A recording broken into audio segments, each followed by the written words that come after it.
Hello, welcome to this video. This video is called Musicians We Lost in 2022.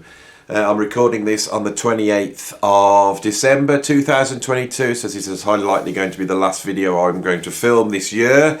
It will be coming out a couple of days later on the 30th, and it will give us a chance to look back on some of the incredible musicians that we lost this year, especially the ones that are more relevant to the music we cover on this channel. Before I kick off, I'd just like to say that I woke up on Christmas Day with the flu.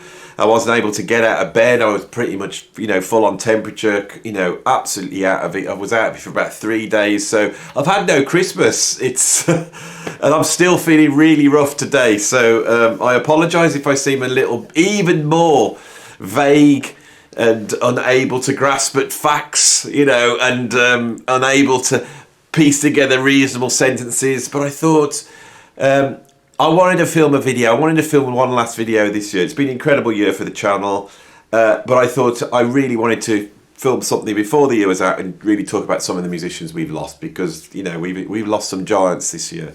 But I apologise if it does not go to plan. That's all I'm saying. Oh God, I feel rough. Has anyone else had this? The Christmas lurgy of 2022. My God, I've forgotten so many friends that are just out of it at the moment. Feel like they've been hit by a truck. It's been I want to say it's going to be a real killer, but it wouldn't be that respectful, would be, on this video. Come on, Andy. Don't get all surreal on this one. This is very serious.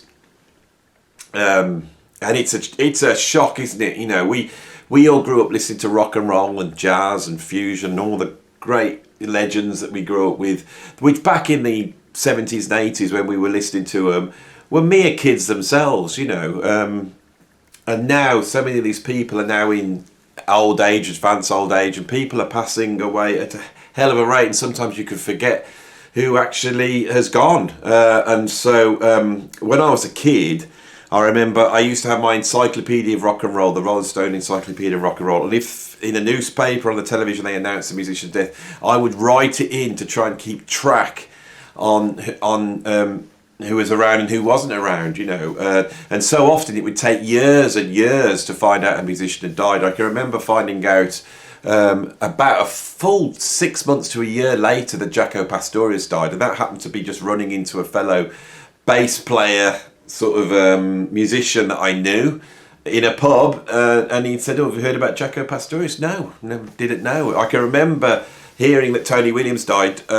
I only discovered that when I visited London and was in a record shop, and I was checking out some of the jazz magazines in that shop, Downbeat and all those, just to so you know what sort of jazz magazines I'm talking about.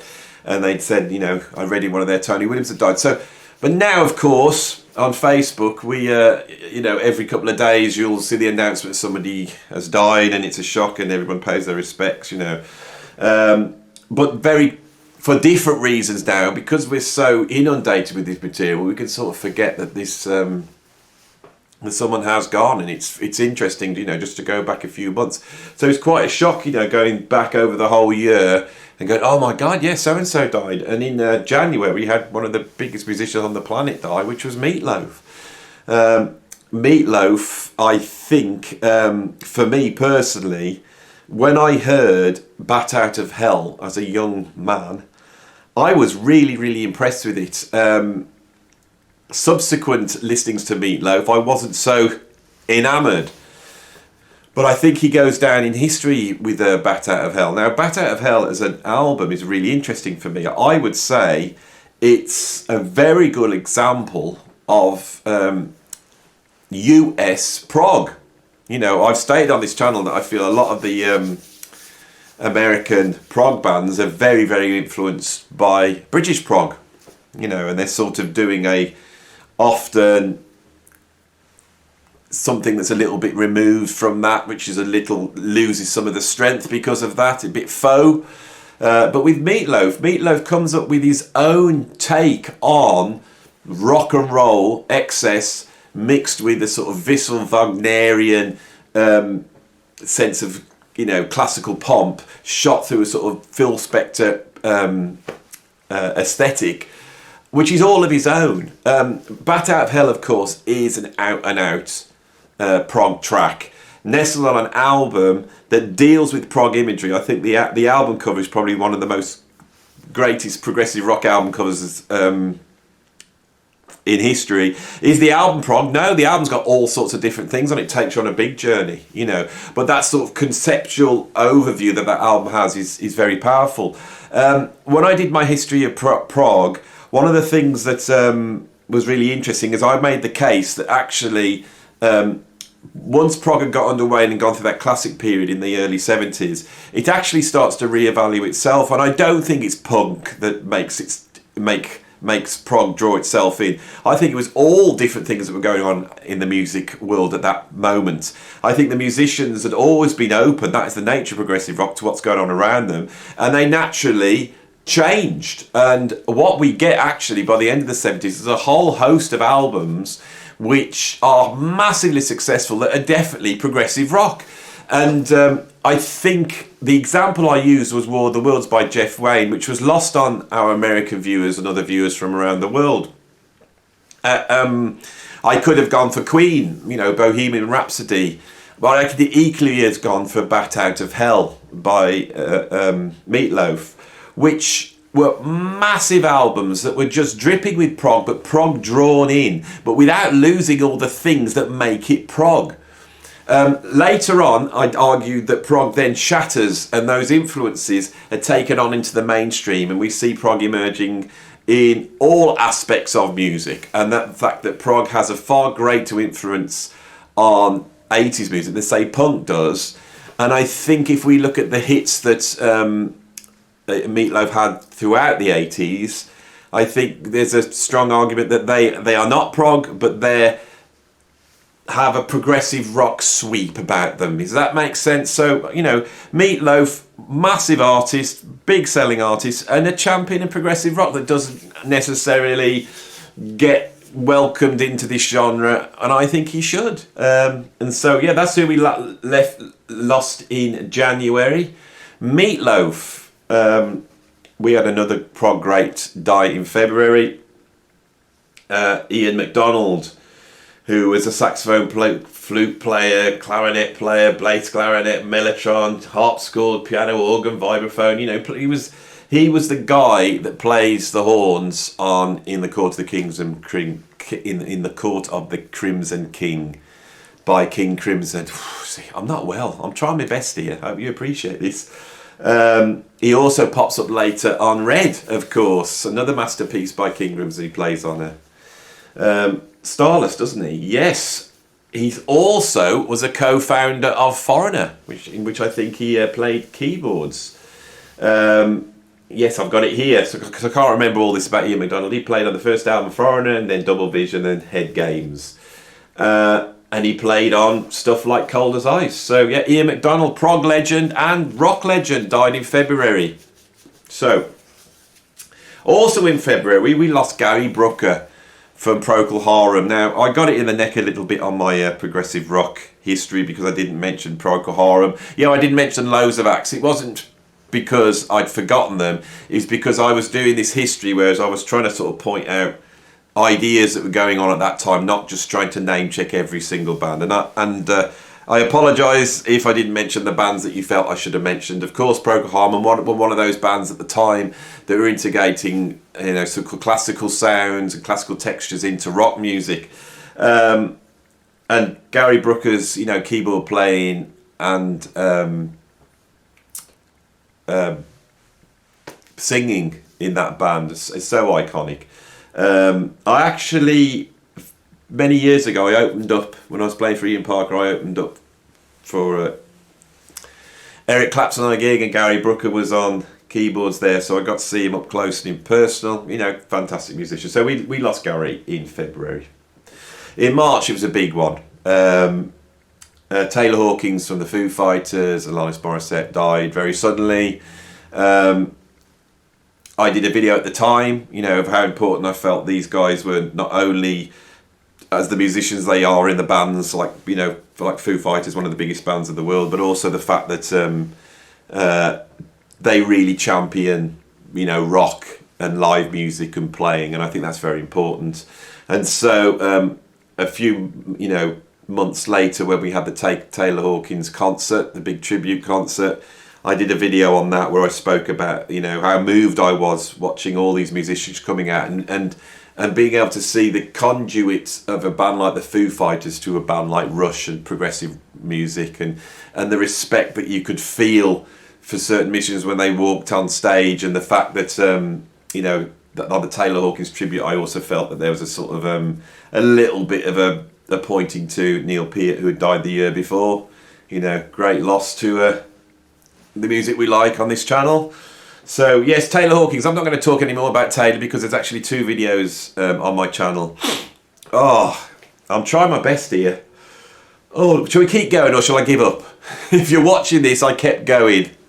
Right, so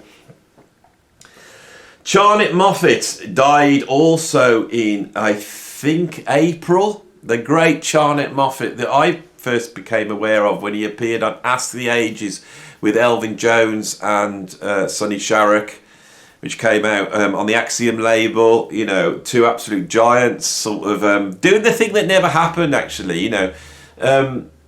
Playing in that power trio Hendrix format, which Hendrix has sort of taken part of that from all those free jazz musicians, the Coltrane and all that. Well, there's a little bit of that in the Hendrix, power trio, and you can feel the influence of someone like Elvin Jones on Mitch Mitchell, and then he had this album Ask the Ages where you sort of got that turned round back, an incredible album. And on there was a very young bass player called Charnock Moffat. Charnock was 1 year older than me. Why is this guy playing with these legends? Because he was absolutely incredible musicians. He died at 55 in April. He's played with everyone from Pharaoh Saunders to Harry Connick Jr. He played with Wynton and Branford Marsalis, Ornette Coleman, Art Blakey, Dizzy Gillespie, Stanley Jordan, Anita Baker, Herbie Hancock, Sonny Rollins, Carla Blair, McCoy Tyner. There's 2 albums that I absolutely love, 2 of my favourite albums. One is Modern Jazz Stories, something like that. Oh God, my brain's not going to work today. I ain't going to worry about it. Just keep going, Andy. Right, by Courtney Pine. Plays double bass on that in a sort of Coltrane meets hip hop setting, which I think is an incredible jazz album. And he also plays on Future to Future with Herbie Hancock, which is a Bill Laswell produced album that charts sort of modern, electro-modern at the time, early 2000s, electronica, with a sort of a very almost like Mawandishi era Herbie Hancock approach to improvisation. So great loss, not that old. In April, we also lost Klaus Schultz, who was a founder member of Tangerine Dream, I believe, and then left and went on to pursue a very similar career of creating sort of ambient, analog synthscapes. A really incredible musician, and had a great career doing that. He also appeared on the Go albums by Stomo Yamashita, which are real classic albums that straddle prog and fusion. If you've never heard those albums, the Go album, there's Go and then Go 2 and then Go Live in Paris. If you've not heard them, it's somewhere between Tangerine Dream and Santana, if you imagine that, with Al Di Meola on guitar. Real incredible albums. And a lot of the sort of Tangerine Dream end of those albums was provided by Klaus Schultz, so that was a great loss. One prog band I've never mentioned on this channel is Atomic Rooster. Really important early sort of classic rock, hard rock, stroke prog, progressive rock band. Not a band I've listened to that much. Their drummer, Rick Parnell, died in May. Rick was also known for playing the drummer in Spinal Tap. So we lost him in May. Interesting fact I picked up about Rick Parnell is he also played drums on Mickey by Tony Basil, which also featured on guitar John Goodsall from Brand X. So that Mickey track has got sort of 2 very proggy musicians on it, which I didn't know about, and I like when those things happen. Talking about prog, we had an absolute legend die in May. Vangelis, best known for writing the soundtracks to Chariots of Fire and Blade Runner, also doing all that stuff with John Anderson, and of course playing keyboards in one of the founding prog bands, Aphrodite's Child, which people accuse me of not mentioning in my history, but I did mention, you know, I said there wasn't that many progressive rock bands in Europe that were around at the formative era of progressive rock in the late 60s, but Aphrodite's Child were very, very important, and Vangelis was the keyboard player with that band. So, and then we have another progressive rock giant die in May, which is Alan White from Yes, and I did a video at the time where I talked about him. I feel like Alan gets he gets a little bit underrated, a little bit, I think, because even though he was with Yes for pretty much 50 years, he's always been labelled with the guy that replaced Bill Bruford. But actually, I think because of the albums he's on, which is like Tales from Topographic Oceans, Relayer, Going for the One, Drama, 90125, that's like just there with those ones I just picked. Plus he's on most of, he's on, is he on Yes Songs? Yeah, he is, isn't he? It's split between him and Bill Bruford. I never liked Yes Songs, and I got rid of mine many years ago. But he's on Yes Shows, which I think is the better of the two live albums, and one of the classic Yes albums. So I think the fact that he played on those Yes albums makes him a heavy hitter in terms of progressive rock history. And he doesn't get mentioned, but his actual drum sound, that big, solid, you know, sort of gallopy and quite warm, almost like the opposite of Bill Bruford. Had a very sharp, you know, specific, spiky sound, and Alan White has the absolute opposite, which is this big, wet, lumpy, woody sound. You know, it almost sounds like his snare drum hasn't quite got all the snares on tight. You know, I think that sounds iconic in prog. So a great loss. In terms of jazz, especially free jazz, we lost Gracan Moncourt III, who died in, I think, May.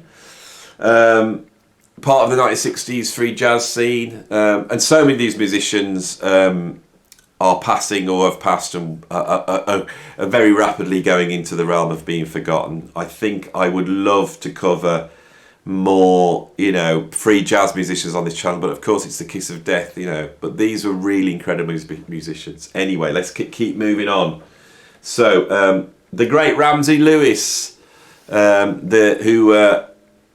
jazz pianist who had a huge hit with the In Crowd in the 1960s, which must have made a lot of money for him. Very influential on jazz fusion. In fact, a really early jazz fusion musician, if we're really fair. I think Ramsey Lewis died again around about May. I haven't got the dates here, but in May.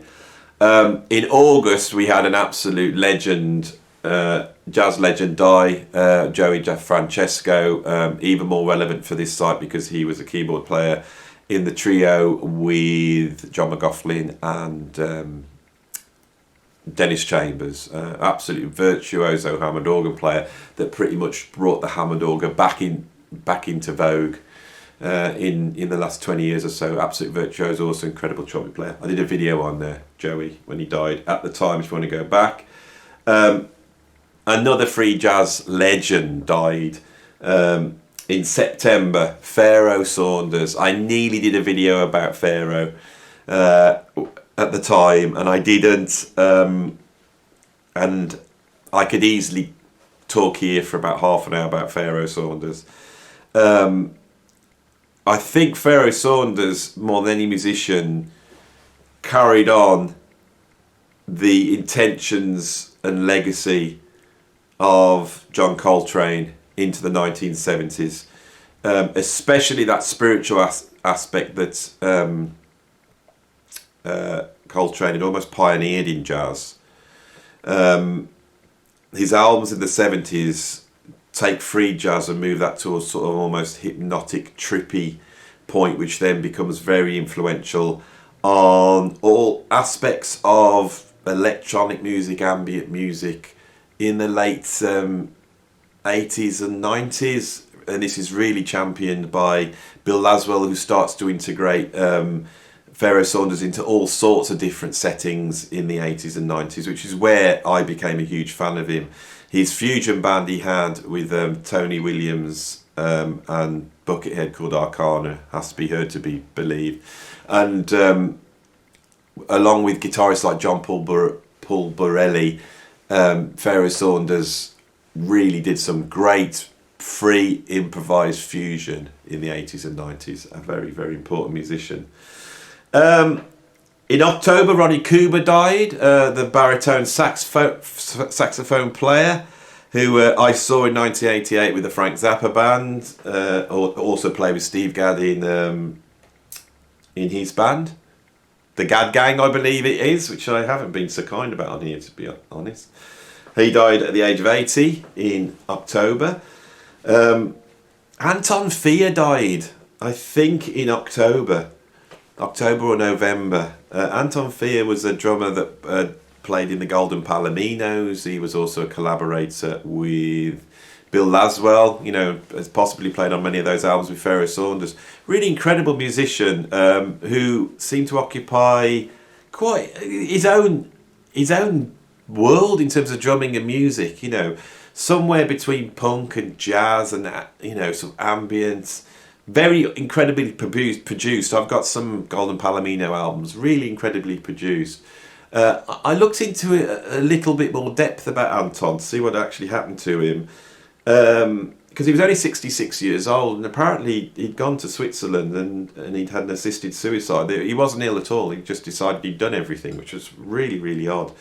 Anyway, a musician I've got on hundreds of albums, and a drummer that's always exploring interesting areas but never stands out, a selfless drummer that's one of those really incredible musicians where it's much more about the music than him as a drummer. Another prog legend died, I think in November. Nick Turner from Hawkwind, the great Nick Turner, the saxophone player. He died on Thursday the 10th of November, and he was 82 years old.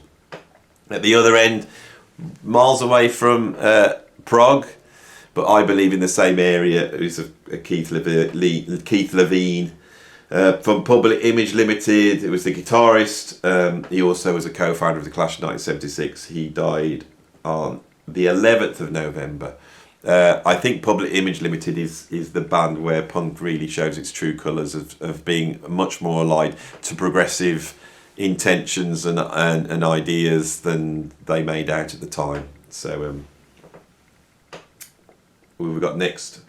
We're getting quite recent now, still in November.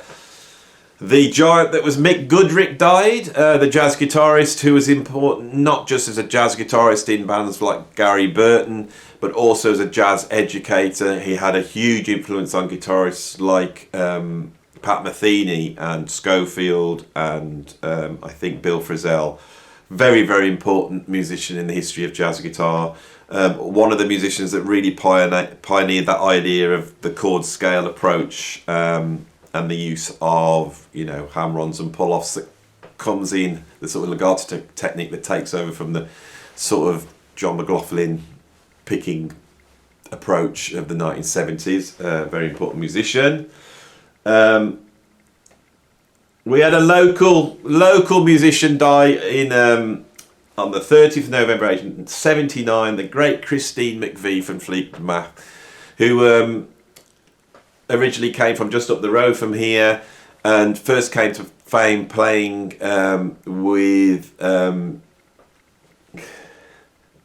Chicken Shack, Stan Webb's Chicken Shack, which is a band that originates from the same town I'm in. I've got personal connections to that band. Christine McVie flying the flag for, one of the great musicians that's come out of the Midlands. Of course, she sold millions of albums with Fleetwood Mac. Beautiful singer, beautiful songwriter. She died at 79. Another musician that I have a strange connection to died at the age of 84 in December. That was Jet Black from the Stranglers, of course. The current drummer, Jim McCauley, I taught. I'm still in contact with Jim, and he put a message out saying, without this guy, he wouldn't exist, and it's totally true, Jet Black. You know, the Stranglers, another one of those bands that belie the myth that punk was in sort of against prog, and I think the Stranglers more than any, you know, was a bunch of very, very capable musicians that knew exactly what they were doing. Nearly there, two more, very close to home. The singer from Landmark, Tracy Hitchens, died at far too young at 60. Tracy, I never met Tracy, but she's worked with a lot of the prog musicians I've worked with. It was a real shock as that went through the sort of progressive rock world, that she died. An incredible singer. Go and check out Tracy, an absolutely incredible singer. And I think everyone knew I had nothing but kind words to say about her. And last but not least, you know, only a few weeks ago, the 9th of December, we lost Terry Hall from The Specials, a band that were very, very important. When I first started listening to music, I was listening to new wave of British heavy metal and ska, which would be in bands like Madness and The Specials and Selector. And the greatest of them all, I think, without a doubt, was The Specials. Again, another band from just up the road. You know, all put together by the great John Mostyn, who I've met a number of times and had long conversations about the importance of that movement on music in the early 80s. Anyway, that has been my roundup of the musicians we lost in 2022. It's been a hard work. I was going to do another video, but I don't think I'm up for it. But at least I managed to get one more video out of 2022. I'm going to see you lot next year. Hopefully I'll be feeling better with a whole ton of new videos, new content, a whole new bunch of new stuff. Right, let's get on with it. Thanks for watching. Like, subscribe, become a patron and all that stuff. Oh, I'm going back to bed.